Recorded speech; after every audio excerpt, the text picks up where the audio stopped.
Cool Suresh வேறு சும்மா இல்லாமல் விஜய் சார் வேறு வேண்டுகோள் வைக்கிறாப்புல. அதெல்லாம் எந்த பதவியும் வேணாம், திருப்பி பிடிங்கிடுவாங்க யாராவது சொல்லி. ஏற்கனவே ஜோசியரை கொடுத்து பிடிங்கிட்டாங்க. இருந்தாலும் உங்கள் அக்கறைக்கு நன்றி. Okay okay. எங்கள் அஜித் சார்கிட்ட ஒரு வேண்டுகோள் அவர்கிட்ட, நீங்கள் விஜய் வைக்கும்போது நான் அஜித் வைப்பேன்ல, ரொம்ப கேப் விட்டுறாதீங்க. நம்ம நடிகர் பழைய கார்த்திக் இருக்கார்ல, கொஞ்சம் கேப் விட்டார், இன்னொரு கார்த்திக் வந்துட்டார். நீங்கள் அஜித் சார் ரொம்ப கேப் விட்டு கார் ரேச்சு சுற்றிட்டே இருந்தீங்கன்னா இந்த இப்போ அஜித்னு வந்துட்டார். ஒரு நடிகர் பேரில் இன்னொரு நடிகர் அதே பேரில் வராருன்னா நம்ம கேப் விடணும்னு அர்த்தம். அதனால் அஜித் சார் அந்த கார் ரேஸ்லாம் சீக்கிரம் வேகமாக முடிச்சுவிட்டு சீக்கிரம் வந்துருங்க. இல்லைன்னா அஜித்னு அப்படி அடுத்த ஏகேன்னு வருவார், மிஸ்டர் டீன் வந்தார்ல, ஏகேன்னு வருவாங்க, அப்புறம் அல்டிமேட்னு ஒருத்தர் வந்துடுவார்.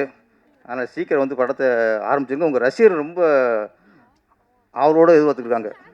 ஏன்னா இப்போ விஜய் சார் அவர் சிஎம் ஆகிட்டார், நீங்கள் நடிகர் தான், ரசிகருக்காக நீங்கள் வந்து நடிக்கணும். உங்களை வச்சு தூண்டில் போடுவோம், சீக்கிரம் வந்துட்டோம் அவர்.